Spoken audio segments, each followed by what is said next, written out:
Hiya! Right, so just a quick rundown. Now, I am massively into the news and I write about it all the time, but I don't tend to share it because we apparently don't have free speech in this country. But I heard Keir Starmer say it to Donald Trump, and that must be true, that we have got free speech in this country, so I'm just going to test it.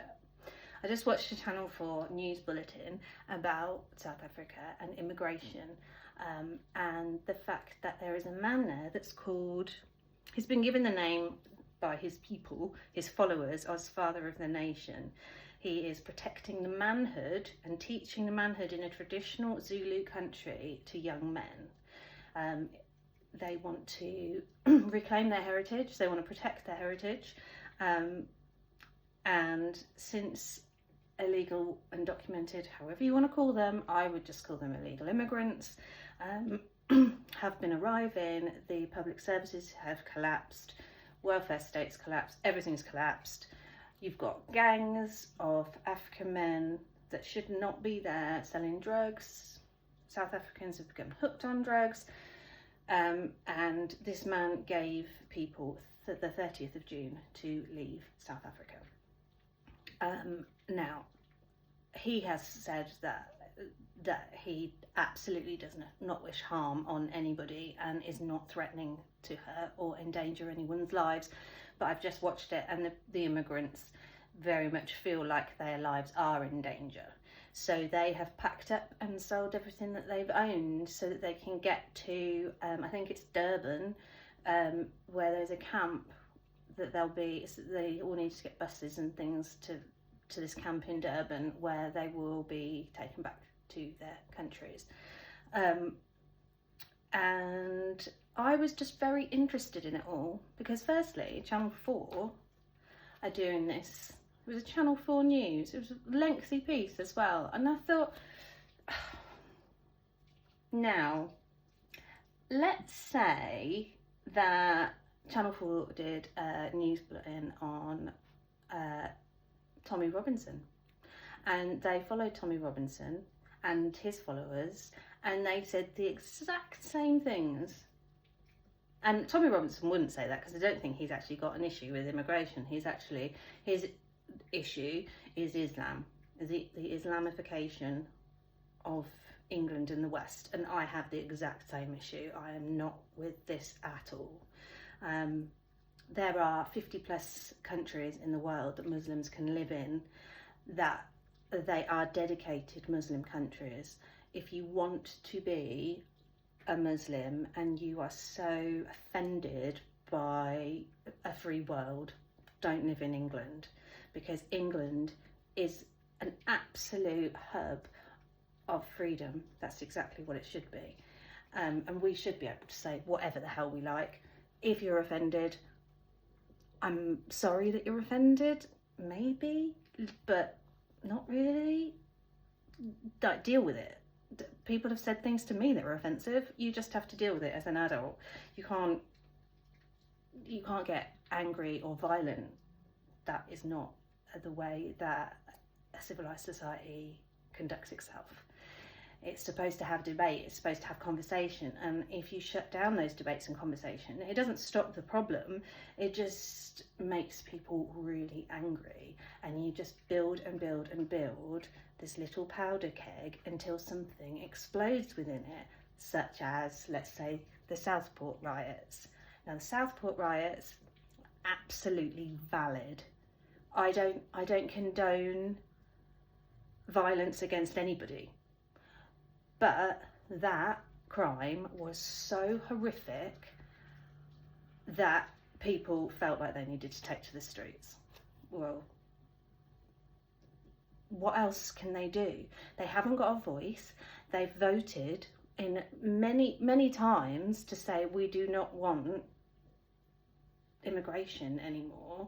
We don't want people in our country that have so much violence in their heart towards our own countrymen and towards other immigrants. We are supposed to be here, you know, the country is based very much on Christianity. We have been a Christian country the entire time that we've been here. And our Christianity, whether you have attended church or not, we have all grown up. If you were born and raised here, you've grown up in the shadow of a church spire. And whether you're, I'm not saying that the church has not done things that are wrong and bad, because they have, but they are also called out and condemned for it. And I'm hoping that the scandals of the past would not be allowed to happen these days, because we would call it out and we would condemn it. Now, you think about the grooming gang scandal, not one person reported it. Not one person. They must have known. I'm talking, I, if I'm honest, don't really understand the difference between an Islamist and a Muslim. I think Islamist wants to gain political power, and a Muslim is like, just wants to like have their religion. But the Islamic religion is all encompassed. You cannot pick parts of it. It is very much that, for a start, women are, I was going to say worse than dogs, but maybe they are. Essentially, what I'm trying to say is that why is it all right for South Africa to say all those things about their country, to want to be proud of their country, to want to reclaim their heritage? Why is that all right to say that, but no one in the UK is allowed to? Like, I don't understand it. And I don't understand why everyone's so bitter about England. Yes, slavery was really bad. Slavery was terrible. But did you know that slavery is also continuing to this day? So if you're so offended and hurt and feel so strongly about slavery that you are like trying to get repatriations, I think that's so cheeky. There are you haven't been a slave yourself. Maybe hundreds of years ago you had ancestors that were, and that would have been horrific. But you can't steal their pain. That happened, horrific. You can't say that you are currently still going through that life, because that is absolutely, nobody is living that life. I hope to God that nobody in a civilized nation is living like blacks did, picking cotton in the fields. Like that, we are not doing that. Also, Britain was the first country to stop slavery. It cost a huge amount of money and a lot of lives to stop the ships. So yes, they were bad, but then they also tried to be good. And I think that England has done the work. I don't think we should have to apologise anymore for things that happened hundreds of years ago. Just like I don't think that Germany and the Germans that are living to this day in Germany, I don't think that they should have to apologise for the Holocaust. Bearing in mind, I do have Jewish heritage.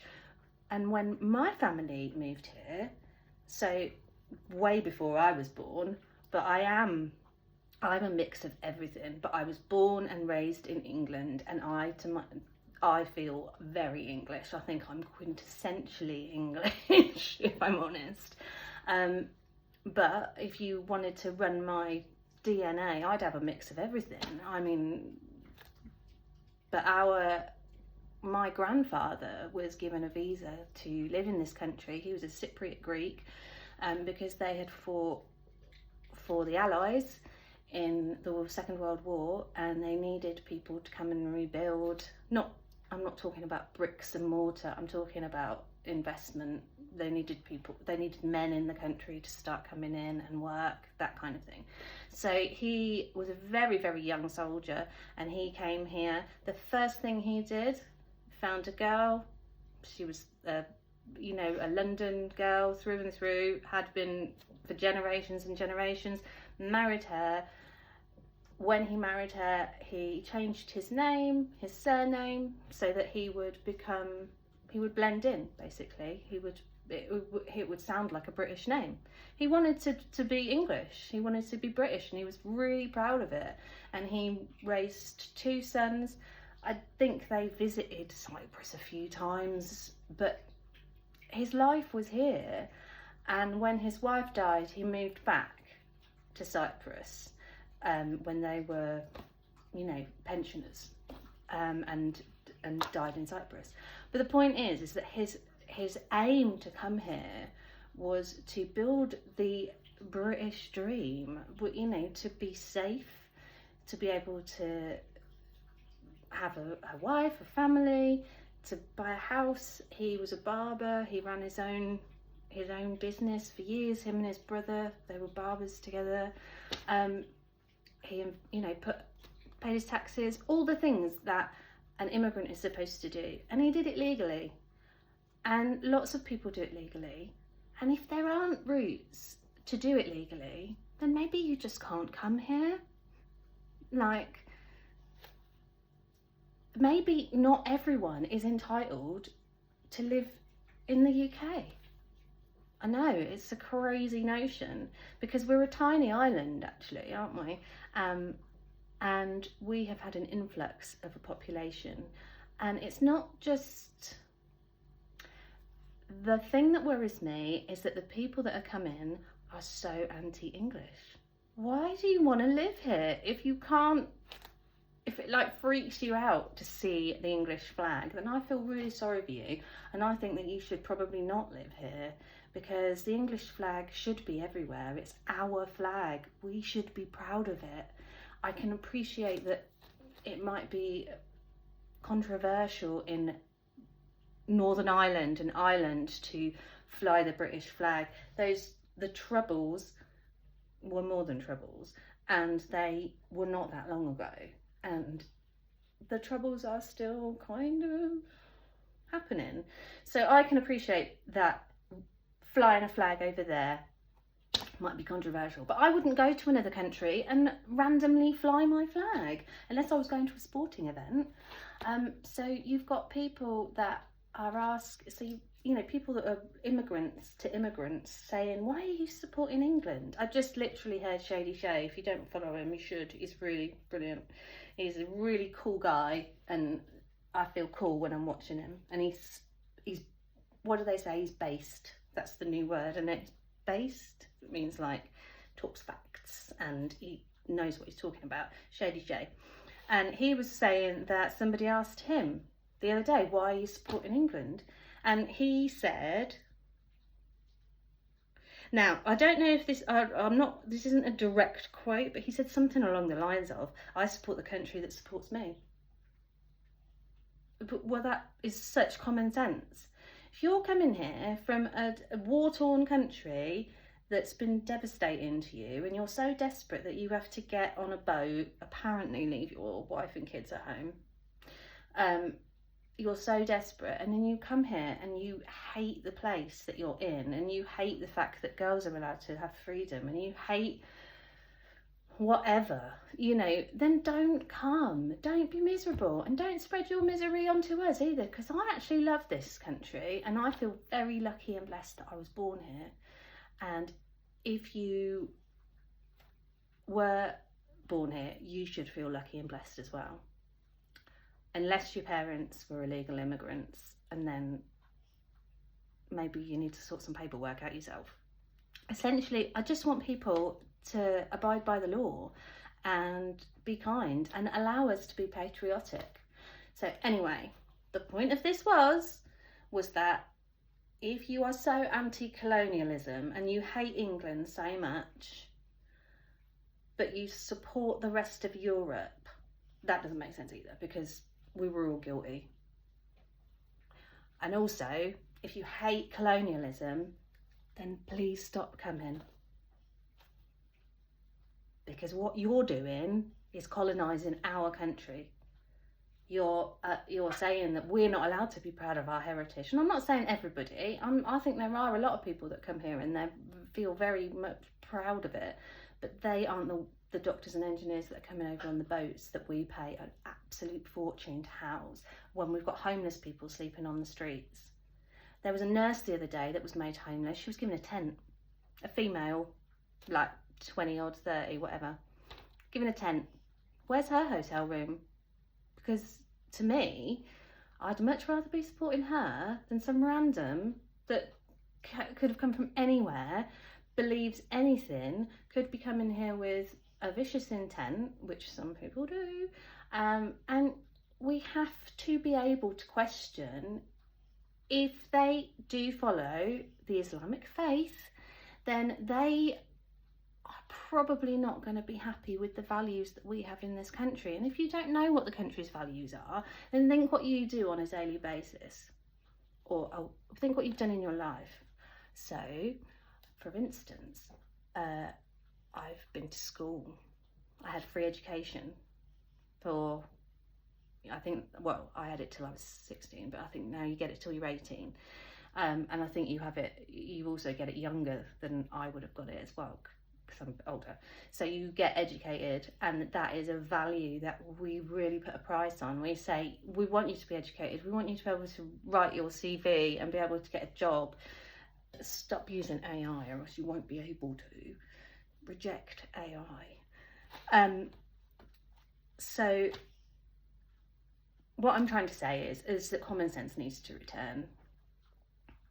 We need to all feel very lucky to be here. Stop complaining.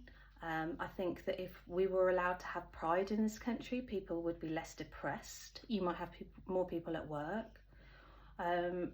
One of the things that really worries me is being forced to use a pronoun that I don't want to use, because I wouldn't if I was in a workplace, and I know that that would probably be a sackable offence, and I would have to just ride that wave, because I just cannot be forced to say that 2 and 2 is 5. I will not, I cannot, and I won't betray myself and my actual education that was given to me by this country. The problem is that the government and the elites don't really seem to like the little people. Keir Starmer resented us. I mean, because the reason you know that is because he just would lie. He's such a liar. He's so, I know you're not supposed to say that in the House of Commons, but let's be honest, he has lied, and he's U-turned because he has no backbone. He has no beliefs in himself. All he's doing is trying to keep hold of power. So it's like all he does all day is check Instagram for what people are saying, and then he reacts to that, but not too much. We also have the King today, who apparently wants to change the law of monarchy to say all face. Well, maybe you should ask your people that, King, because you're only there on that throne because we allow you to be. And maybe you should think about what the monarchy itself has been through with regards to religion. Think about the Tudor period.